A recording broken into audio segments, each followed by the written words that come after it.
Halo semuanya dan selamat datang. Kali ini kita akan bahas sesuatu yang super penting buat kita semua yang tinggal di Jawa Barat. Gimana sih caranya biar kita lebih siap dan tangguh menghadapi bencana? Tenang, ini bukan buat bikin takut ya, justru sebaliknya. Ini buat membekali kita semua dengan pengetahuan biar kita lebih kuat. Oke, kita langsung mulai dengan kalimat yang lumayan bikin kaget ya. Jawa Barat itu laboratorium bencana. Kedengarannya serem banget kan? Tapi ini bukan cuma kiasan. Ini kenyataan geologis yang wajib kita pahami biar kita bisa waspada. Coba dibayangin, di bawah kaki kita ini ada lempengan-lempengan bumi raksasa yang gak pernah berhenti bergerak.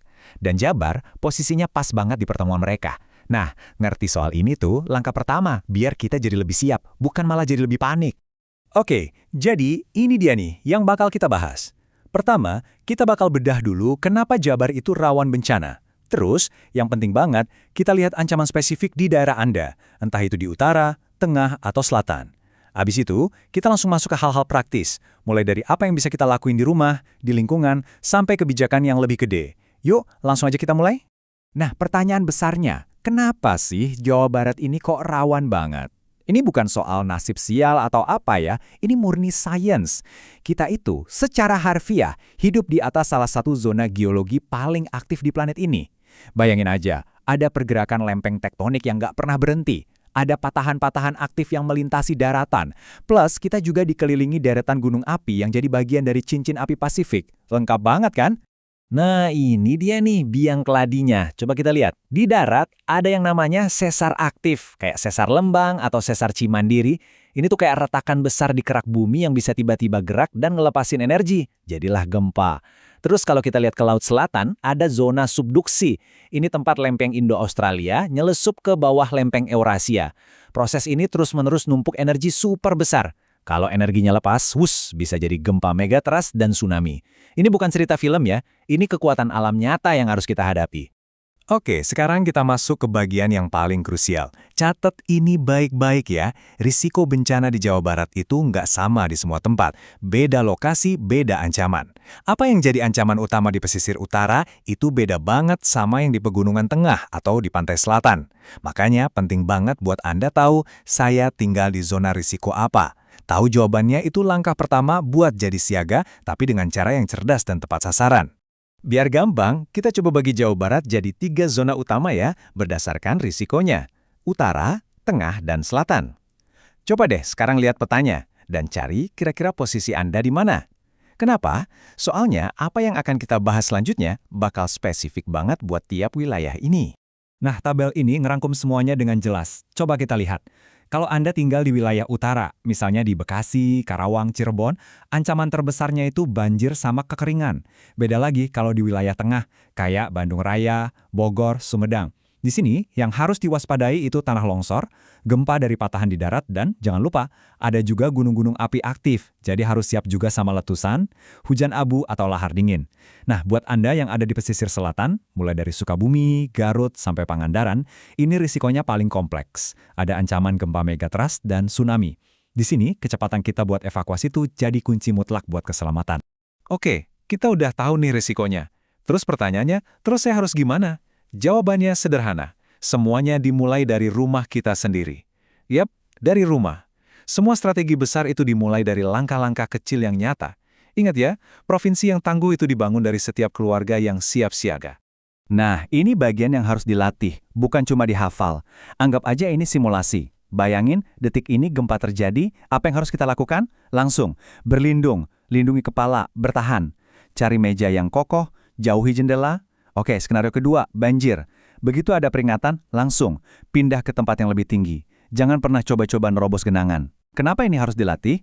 Supaya jadi memori otot. Jadi pas kejadian beneran, badan kita otomatis bergerak tanpa harus mikir panjang di tengah kepanikan. Kecepatan reaksi itu yang nyelamatin nyawa. Sekarang coba cek, di rumah Anda sudah ada ini belum tas siaga bencana. Ini tuh kayak survival kit buat keluarga Anda. Isinya barang-barang paling penting buat bertahan hidup selama 3 hari pertama setelah bencana. Kenapa 3 hari? Karena itu waktu-waktu paling kritis sebelum bantuan datang. Jadi please banget pastikan setiap rumah punya satu tas ini. Siapin dari sekarang, jangan nunggu nanti. Kesiapsiagaan ini juga penting banget di sekolah. Lewat program Satuan Pendidikan Aman Bencana, anak-anak kita jadi tahu apa yang mesti dilakuin. Mereka diajarin soal jalur evakuasi, di mana titik kumpulnya. Nah, ini bisa jadi contoh bagus buat kita di rumah. Apa yang anak-anak pelajari di sekolah, yuk kita terapkan juga buat rencana darurat keluarga kita. Kalau satu keluarga udah siap siaga, itu keren banget. Tapi bayangin kalau satu RT, satu RW, satu kampung siap siaga, itu baru namanya benteng pertahanan yang kokoh. Soalnya, bencana itu kan masalah kita bersama. Jadi solusinya juga harus bareng-bareng. Nah, disinilah program keren kayak Desa Tangguh Bencana atau Destana itu berperan. Kunci utamanya satu kata, kemandirian. Jadi, ada relawan-relawan di tingkat desa yang dilatih buat jadi garda terdepan. Mereka bukan tim yang cuma nunggu bantuan datang. Bukan. Mereka yang langsung bertindak. Mereka yang udah tahu jalur evakuasi aman, mereka yang bantu evakuasi lansia dan anak-anak, mereka yang ngatur titik kumpul. Mereka ini pahlawan-pahlawan di detik-detik pertama yang paling krusial. Tapi jangan salah, kita juga punya teknologi canggih yang diwariskan nenek moyang kita loh. Namanya kearifan lokal. Kemampuan buat membaca tanda-tanda dari alam. Misalnya, perilaku hewan yang tiba-tiba aneh, atau warna air sungai yang mendadak berubah. Ini seringkali jadi sistem peringatan dini paling awal, jauh sebelum sirine berbunyi. Ini ilmu yang udah teruji ratusan tahun dan bisa banget nyelamatin nyawa. Oke, sekarang kita coba zoom out sedikit, lihat gambaran yang lebih besar. Selain persiapan dari diri kita dan komunitas, ada juga loh upaya-upaya skala besar yang tujuannya buat mengurangi dampak bencana. Nah, istilah kerennya itu mitigasi.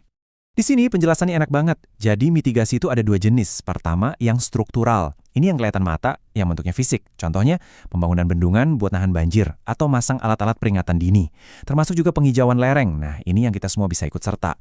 Menanam pohon itu salah satu mitigasi struktural buat mencegah longsor loh. Terus yang kedua, ada mitigasi non-struktural. Ini lebih ke membangun benteng di dalam otak kita. Gimana caranya? Ya, lewat edukasi, simulasi rutin, dan aturan-aturan pembangunan yang aman. Terus siapa dong yang harus ngerjain ini semua? Jawabannya, kita semua, gotong royong.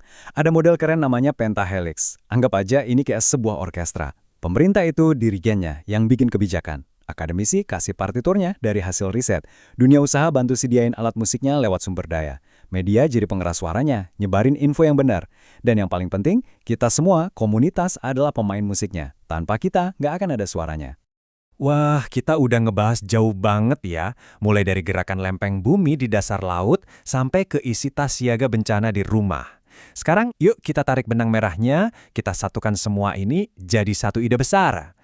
Jabar Tangguh. Ini bukan cuma slogan kosong buat dipajang di spanduk ya. Ini tuh sebuah keyakinan. Keyakinan kalau provinsi yang kuat itu fondasinya adalah kita semua, warganya yang siap siaga.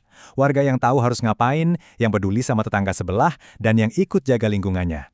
Setiap dari kita yang punya rencana dan pengetahuan, itu adalah satu pilar yang bikin Jawa Barat makin kokoh. Sebagai penutup, saya mau kasih satu pertanyaan. Nggak perlu dijawab sekarang, tapi coba direnungkan. Kalau, amit-amit, besok terjadi bencana, apakah Anda dan keluarga Anda sudah beneran siap? Pengetahuan yang kita bahas bareng-bareng hari ini, itu baru langkah pertamanya. Langkah selanjutnya ada di tangan Anda. Yuk kita mulai bertindak sekarang juga.